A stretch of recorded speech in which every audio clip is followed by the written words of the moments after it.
Hello there, welcome back to the Chap's Guide. My name is Ash and I am your host on this journey through men's style, self-development and personal grooming. Now today, another one of my Am I a Chap series, and today we have a treat. We've got a gentleman who sent me a number of images. He's a British gentleman and he is a man who dresses in the classic elegant style, and I think you're really going to enjoy the images. Apologise if you can hear some shotguns going off over my shoulders. There's a shoot going on the land neighbouring where we are, but just adds to the ambience, I think. As long as they don't come this way, we'll be all right. So John has sent me 3 images today, which I'm going to go through, and I'm going to start with the smartest. So I'm going to move swiftly through these because he's a very sharply dressed man and there's a lot to enjoy and to drink in. So as you can see, this initial image, we see John dressed in what I can only describe as a very formal outfit, which one could easily wear to any a formal situation. Maybe you're going to a job interview, a wedding, you're going to Ascot to the races. Wherever a gentleman is likely to dress his smartest, if he turned up like this, he would not be far of the mark. As ever, I always begin with the shoes because, of course, they're such an important part of any gentleman's outfit. And here, John is displaying exactly what I would expect in an outfit such as this. Now, it's an Oxford style shoe, meaning a closed lacing system, but it is a semi-brogue. So it's a cap toe, but a semi-brogue. So you can see clearly broguing across the cap toe, around the lacing system, the vamp, and also on the medallion of the shoe. There is a shine to the shoe. It is clearly a lustrous shoe which has been shined up by John, and it's perfect. I mean, I own numerous pairs of semi-brogues. They are one of my favourite types of shoe. If this was just a black cap to Oxford, plain leather throughout the shoe, I find that a little boring now. I mean, I have loads of pairs of those shoes, I have to say, but I've become more attractive to having some texture and some pattern on the shoe, and the semi-brogue for me is that perfect combination. Maybe not as formal as the cap to Oxford, maybe not as informal as the full wingtip brogue. This is that middle ground. Now, moving up the body, we see a dark coloured suit, charcoal grey suit by the look of it. Perfect fit on the trousers. They've been tailored so that the break of the trouser finishes halfway down the lacing system of those brogues. And how can you argue with that? It's what you would expect of a lovely tailored pair of dress trousers. Nice crease in the trousers. Moving up the body, this is where the interest is in the outfit, obviously above the waist.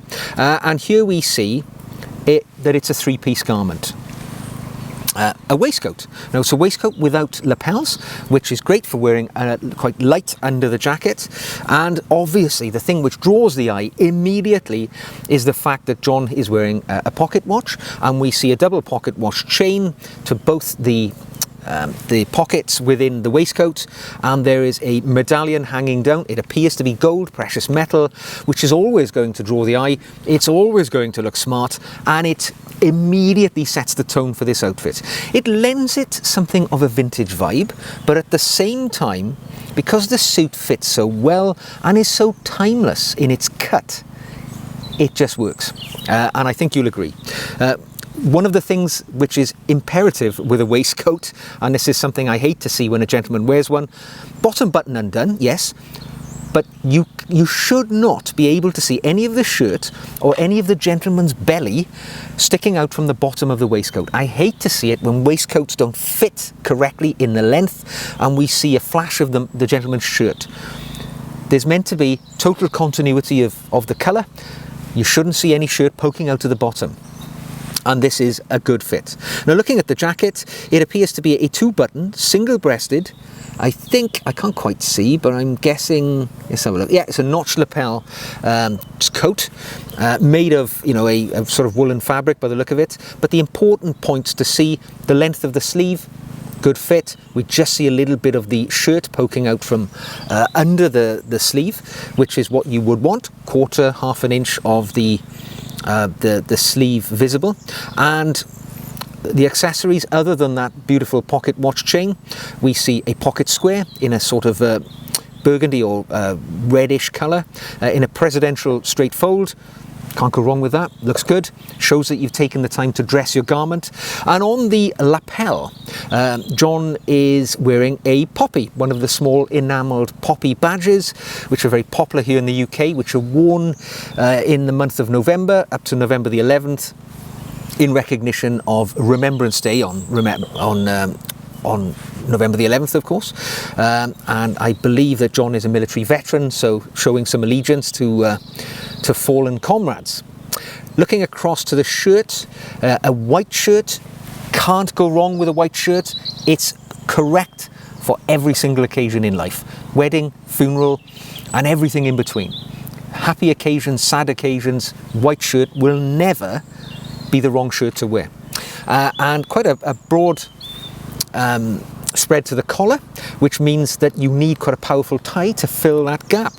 And John appears to be a full Windsor knot, and he's taken the bold choice of going for a green coloured tie.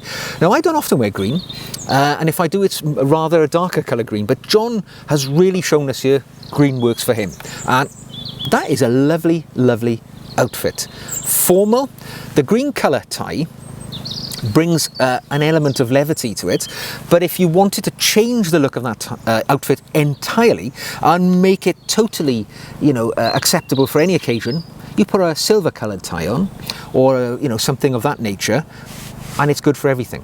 You could actually wear that tie in any formal situation, and it's going to work for you. The green tie actually reduces for me the formality a little, yet still gives it a lot of power. So that's the first image which John sent me, and he's showing his chops here as a gentleman who knows how to put the formal attire on.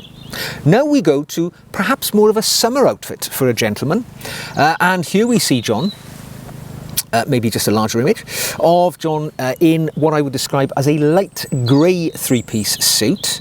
And let's just break it down yet again. Let us look at the shoes. All right, that's such the important thing of a gentleman's outfit. And on this occasion, it's a black cap-toe Oxford. But we can see the shoe has been brought up to a mirror shine. The toe cap is gleaming. It is sparkling. It's catching the sun on this warm summer's day by the look of it. And immediately you're looking at this thinking, this is a man who knows how to dress. Looking up the body, those light grey trousers, we can see the first thing that draws my eye is the razor sharp crease which runs down the front, which just accentuates in my mind the fact with that mirror shine on the shoes, this is a man who cares about his appearance. The length of the trouser is perfect, finishing again partway down the lacing system of those beautiful Oxford shoes. And the trousers are a great fit, tapered to the leg, showing off the fact that John is a fit and athletic looking man. And moving up the body, we see the remainder of the three-piece suit. So here we see a jacket or coat, which is two-buttoned, notch lapel, and again, very smart, perfect length in the arm, fits wonderfully. Under that coat, we see again a waistcoat in which I can see a reappearance of that pocket watch chain and the medallion visible, and yeah, looks smart. It doesn't that just shout good taste to you? Again, the accessories are the king when it comes to any outfit like this. The major accessory, of course, he's carrying is an umbrella. He's a British gentleman. We never know what the weather's going to do in this country. At the moment, I'm speaking to you in January, and it's a bright and sunny and relatively warm day. In 2 days' time, there might be 2 feet of snow, so you have to be prepared. And the brolly, the umbrella, allows you to be so.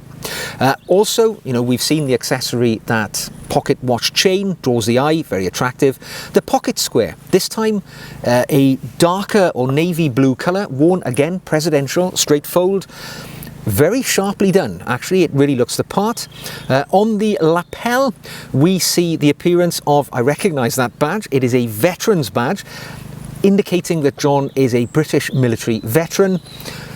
An adornment like that on the lapel goes largely unnoticed by the wider population. But if you see another veteran who's wearing that badge, the first thing you will do, go up, have a chat, you originally immediately enter into an unexpected friendship, or at least you've got the opportunity to have a chat, and that's the perfect of all accessories on one's outfit.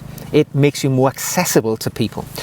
White shirt, yet again broad spread on the collar, and a striking red tie worn here, very strong colour, and to a degree in contrast really with the blue of the pocket square.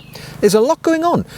It's actually quite a mild suit, isn't it? It's a suit, because of its light colour, which doesn't really offer a great deal visually, but by adding accessories which are quite strong, it draws the eye, it makes it interesting. My only observation here, I mean, you can't go wrong with a white shirt, but if it was me, because the suit is rather of a light colour, I might be tempted here to wear a light blue shirt, just to add a little colour, because the white washes out a little with the light grey. But white shirt, you can't go wrong. But when you're wearing it against such a bold colour as red, you know, it really is a statement piece.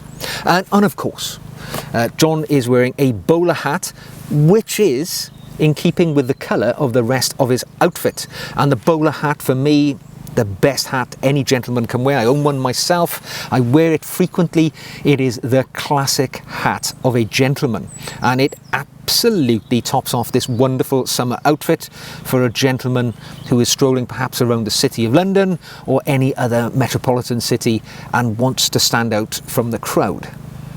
Now finally, I've possibly left the best till last, and this is my favourite outfit of the three which John has sent. He sent us this image of him nonchalantly sitting on some steps, and it just goes to show that even a gentleman in repose, when he's well dressed, sets the tone for those around him. Now, as ever, from the ground up, let's have a look at the shoes. What we see here, and I'm sorry I can't really see the contrast with the my screen and the light here, it looks to be a burgundy or oxblood coloured cap toe Oxford with a fine shine on them.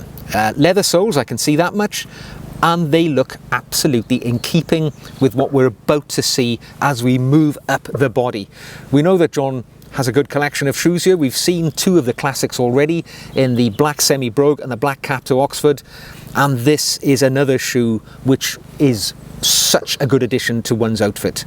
Moving up the body, we now see that we're looking at tweed, and tweed, of course, wool, beautiful textured, patterned, coloured material which makes the very finest of suits for gentlemen.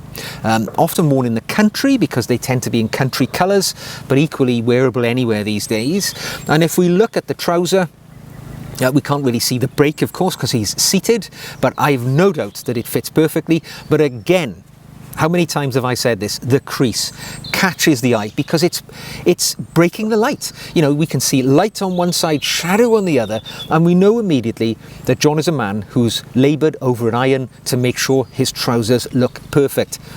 And they look perfect. Now, moving up the body, we can see that it's a three-piece suit again, and that waistcoat, can't really see a great deal of it, but we can see it's a non-lapelled waistcoat, and it makes the three-piece look fantastic. The coat, which is worn with the three-piece suit, isn't that such a glorious material that it appears to be? I love tweed, and this is a very classic sort of green, how would you describe it? Light green colour, which I think is ideal for this type of material. You could wear it in any number of situations, obviously leaning towards the informal because of you know, its material and its texture, but it looks absolutely splendid. And notch lapel, yeah, length of sleeve perfect, allowing us to see that little bit of the fact he's wearing a French cuffed shirt with a cuff link. It's all in the detail, isn't it? You can see that this gentleman has gone to town. He's ticked all the boxes. Wearing a watch at the left wrist, but can't see what it is, of course. And looking at the accessories of the outfit, a pocket square and tie which are matched. Now, a lot of people will say, don't wear a pocket square which matches your tie. It looks like you're trying too hard. For me, I don't actually subscribe to that ideology. For me, as long as you've curated your outfit, that you've taken the time and effort.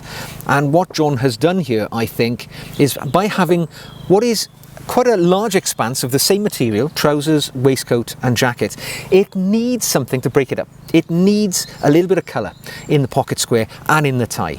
And I love the colours, by the way. This sort of predominantly red with a recurring symmetrical pattern brings the outfit to life for me. I really enjoy that look indeed, and it doesn't matter one iota that the pocket square and the tie are of matched material. As I say, that philosophy doesn't wash for me. I think it works rather well. And again, white shirt, can't go wrong. Again, broad spread and a Windsor knot filling that gap rather nicely. I just love it. This is my favourite of the three outfits, and that's even before I mentioned the fact that, of course, John is wearing a beautiful brown bowler hat. Does it not top this outfit off and suggest to you class and style? For me, it says country gentleman. So you may be in one of the, the provincial market towns of England somewhere, and if you were going to, the sort of livestock market on a Wednesday perhaps, and strolling around the stalls saying hello to the gentleman farmers, you would look like the squire, the landed gentry, if you dressed like this, sharp, to the point and perfect. And I absolutely love this look. So there we go. I hope you've enjoyed this opportunity to admire the style of John, who really has taught us a lesson today on how to dress in a formal situation, in perhaps a summer semi-formal situation, and finally when you're visiting your country estate and you want to fit in by wearing tweed yet still look as sharp as a pin. Absolutely nailed it. John, you are a top chap. So I hope you've enjoyed the video. If you have, don't forget, give it a thumbs up. Click the red button and subscribe if you'd like to see more. If you would like to send me some images of your style, drop me an email. You'll find my email address in the About section on the YouTube page. Full-size image from foot to toe or top to bottom, and as closer detail as possible makes it easier for me to give my observations. If you'd like to support the channel, you can buy me a coffee, or you can even become a patron. And I thank all of my patrons who invest in the channel and allow me to bring you this material, this content, which will help you on your journey to Chap Nirvana. So until the next time, take care. All hail to John, our top chap today, and I will see you again very soon.